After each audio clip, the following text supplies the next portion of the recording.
Hola, mi nombre es Ángel de la Cruz, soy parte del grupo número 2. Estaré hablando un poquito sobre la composición social dominicana, específicamente en el tema número 4. Sería un error pensar, o sería sorprendente pensar que en muy pocos años se buscó una organización que estaba basada a base de azúcar al cuero. Pero sí pasó así. En muy pocos años el cuero se fue aumentando y fue produciendo una mayor cantidad de venta o de producción en ella que el azúcar. El pueblo o la isla de Santo Domingo seguía produciendo azúcar, pero no la misma cantidad.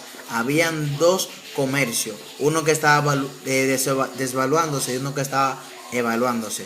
Pero asimismo sabemos que los ingenios empezaron a desaparecer. Primero en la parte más lejana de la capital, como en Higüey, pues, Puerto Plata, Bonao y San Juan de la Maguana.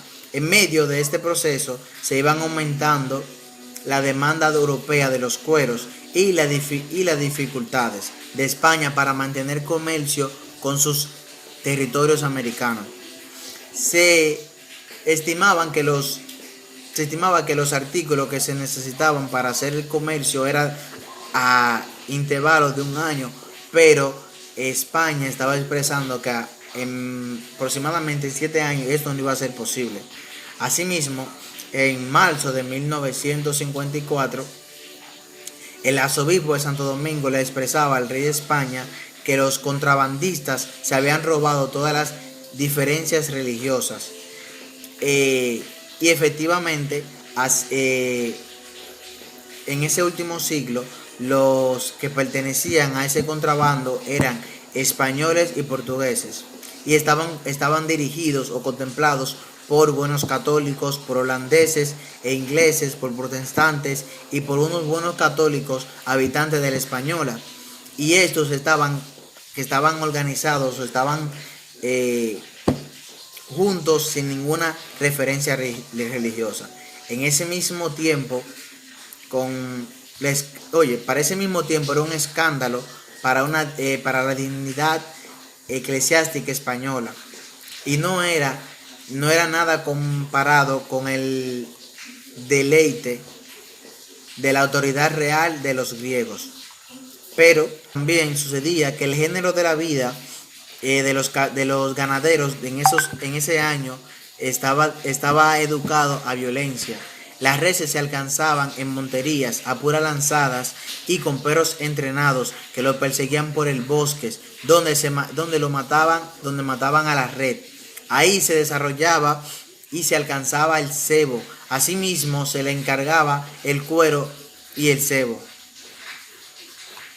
En ese estado de naturaleza, no impidió que ninguno de los pertenecientes a ese momento estaban en un entorno educado y sin violencia. Sin embargo, un cierto tipo de estabilidad de los cazadores de reses del oeste y del norte, lo que implicaba que el negocio del contrabando duró mucho tiempo. Es decir, que por todo ese tiempo y ese tenor de las cosas que estuvieron pasando, el contrabando fue surgiendo un tiempo más largo, durante mucho tiempo, probablemente más de 30 años a contar por el momento de la organización. El primer documento nos noticia claramente sobre el contrato de que se hizo en 1577, pero sin duda del tráfico con los extranjeros que se había comenzado desde 1556. Es cuanto, muchas gracias. La curiosa sociedad de Buscanero. Desde el punto de vista sociológico, hay todo un siglo en nuestra historia prácticamente perdido para todas las generaciones de hoy en día. Apenas conocemos algo de los pocos hechos militares que sucedieron en él. Se trata del siglo XVII, que va desde 1601 a 1700. Y sin embargo, esa fue de la centuria de acontecimientos importantísimos, tal vez de lo más importante de la vida del país. En el siglo XVII se produjeron las despoblaciones, la ocupación de la costa del oeste por bucaneros, piratas y cultivadores. Estos últimos llamados habitantes, lo que a su vez producirían la división más importante en las dos repúblicas. Ese fue el del siglo del ataque inglés de 1655, en la que las incursiones de los piratas a Asua y Santiago, entre otros hechos clave del país, en los siguientes 200 años. E incluso fue el siglo en que la isla dejó de llamarse la Española y pasó a llamarse Santo Domingo. En el siglo XVII cuajó todo lo que la historia europea en general y de España en particular venían sembrando en el fondo nuestro ser social a partir de 1492, y lo que somos hoy viene en gran parte de lo que llegamos a ser en esos cientos años. Sin embargo, en el siglo XVII, en esta época que menos ha interesado a nuestros historiadores, o posiblemente sea la que menos documentación ha dejado, y se esquitúa el episodio de las despoblaciones. Esa parte de las despoblaciones está bien estudiada y hay mucha información sobre ella, pero a partir de ahí solo hallamos libros sobre la tortuga de Peñameltré y otro libro sobre el ataque inglés de 1655, y resulta que los dos están escritos más bien del punto de vista de interés político-militar, de manera que es difícil encontrar hechos de noticias de carácter sociológico. La documentación del libro de Peñameltré, que ofrece noticias con ese aspecto, corresponde a la época de contrabando, anteriormente a la despoblación. Los historiadores de nuestro país dieron el occidente de la isla perdido a partir de la despoblación. Hacia el centenario de la República se produjo un movimiento de aparente rescate de ese olvido, pero se trató en el fondo de una reacción contra las causas y efectos de la pérdida del oeste, de manera que la documentación que se usó para darle fundamento histórico a ese movimiento fue la que sirvió para justificarlo, no la que podía ser útil para averiguar qué clase de vida hicimos en el siglo XVII.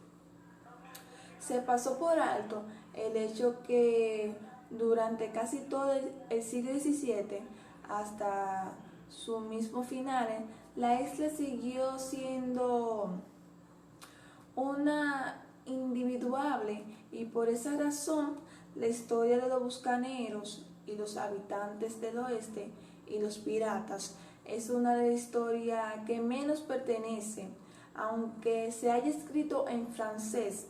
Es nuestra, en la medida que fue hecha sobre y desde la tierra de nosotros. Es nuestra, porque en efecto nuestro destino, heridos por el sentimiento del pueblo inmaduro, hemos vuelto a encontrar esa parte de nuestra historia que se habrá dando en Haití, pero al ver, la verdad es que de los hechos de los bucaneros y los piratas son parte de nuestra historia, porque lo menos hasta el día de hoy en el territorio del oeste fue reconocido como que pertenecía a Francia. Es cierto que esa parte de la historia corresponde también a Haití, en la medida de que Haití nació de la semilla sembrada en el 1640, pero hasta finales del siglo. Buenas tardes, mi nombre es Xiomara Anderson, soy del grupo número 2. Yo les voy a estar hablando un poquito de la colonización francesa de Saint-Domingue. Aunque el origen de Haití se haya achacado numerosas veces a los bucaneros, la verdad es que ellos no tuvieron nada que ver con el nacimiento de la colonia francesa de Saint-Domingue, excepto en el hecho de que fueron los primeros franceses que entraron en los valles de las montañas del oeste de la Española para cazar reses. Los padres de Haití fueron los piratas y los habitantes, apoyados por la voluntad imperialista del gobierno de Saint-Domingue y por la debilidad imperial de la monarquía. Los bucaneros formaron una sociedad pasajera que desapareció cuando se acabaron las reses. fue una sociedad clandestina, sin propiedad y sin afán de dominio, sin intención de hacerle daño a nadie. Ellos, ellos cazaban reses, las reses que no tenían dueño. En cambio, los piratas, ellos se adueñaron de la tortuga.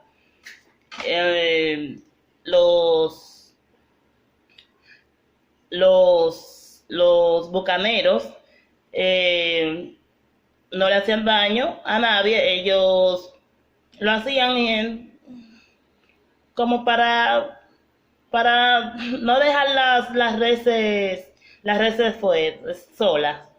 Entonces mejor la mataban. Los piratas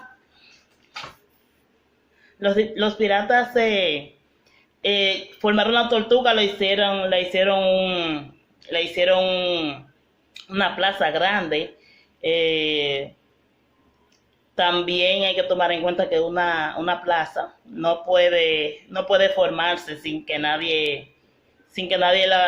una autoridad que la represente. Los bucaneros no habrían accedido de ninguna manera a tener una autoridad sobre ellos y jamás la aceptaban. Entonces los piratas no habían podido congregarse a la tortuga si no hubiesen contado en la pequeña isla alguien que la aceptara. Un empedernido. También Levasseur fue quien levantó las primeras edificaciones militares en la Tortuga. Era un loco desatado, pero tenía su mente bien clara de lo que quería hacer. Casi todo lo que hizo les resultó, porque él tenía su idea bien clara. Levasseur convirtió la Tortuga en la capital del cuartel general de la piratería.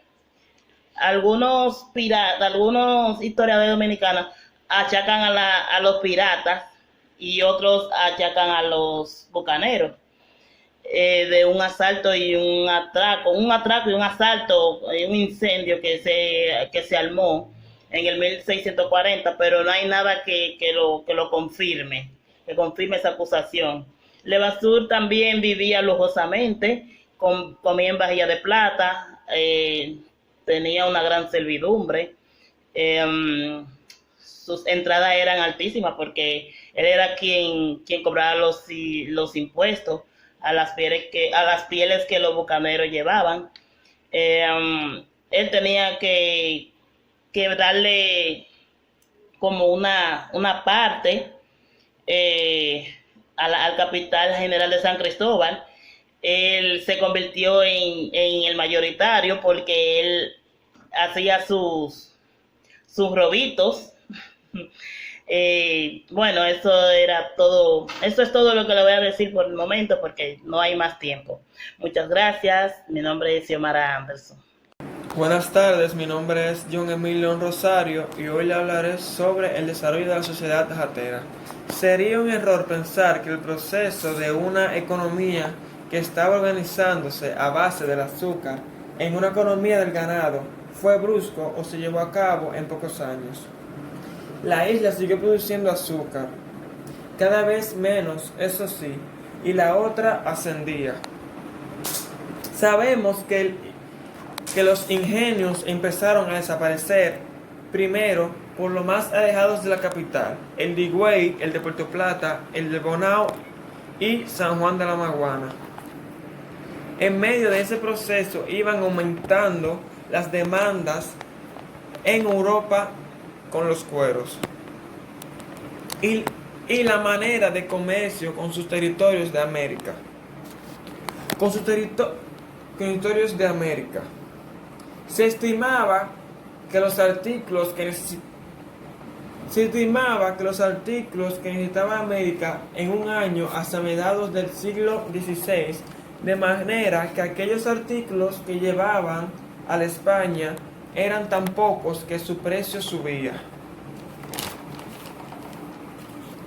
Las escasez del tipo de mercancía que se consumían a diario y la abundancia de las reses subieron los dos factores determinantes en la apariencia del contrabando como sistema de comercio de la isla. El contrabando se organizaba sus comercios marítimos llegaron a monopolizar prácticamente el negocio del contrabando. La escasez del tipo de mercancía que se consumían a diario en la abundancia de las reses fueron los dos factores determinantes en la aparición del contrabando como sistema del comercio de la isla. El contrabando se organizó a base del trueque. Los contrabandistas llegaban a las costas poco pobladas de la Española y cambiaban sus mercancías por cueros de res. Los holandeses, que eran los europeos que tenían mayor organización de comercio marítimo, llegaron a monopolizar prácticamente el negocio de contrabando. La venta de pieles, que era legal, consumía las reses en las vecindades de la capital. En el 1581 se embargaron para España 14,000 cueros que España pagaba a 10 pesos. Los artículos de los holandeses daban por una piel al venderlo a 20 pesos, y aunque con el peso entonces pudieron comprarse pocas cosas debido a las depreciación que era sin duda mayor cambiarlo a las pieles a los holandeses por artículos de contrabando que venderlos a las casas de contrabando que Sevilla, y era mucho más beneficioso irse a cazar reses a las montañas del oeste que sembrar yuca para hacer casabe y venderlo a la capital.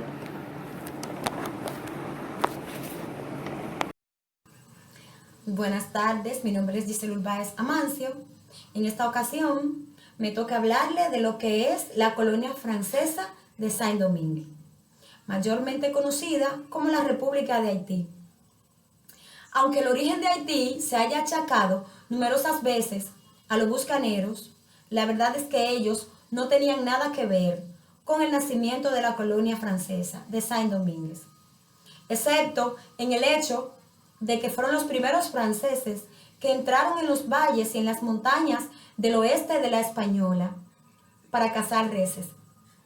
Los padres reales de Haití fueron los piratas y los habitantes, apoyados por la voluntad imperialista del gobierno de Francia y por la debilidad imperial del gobierno español.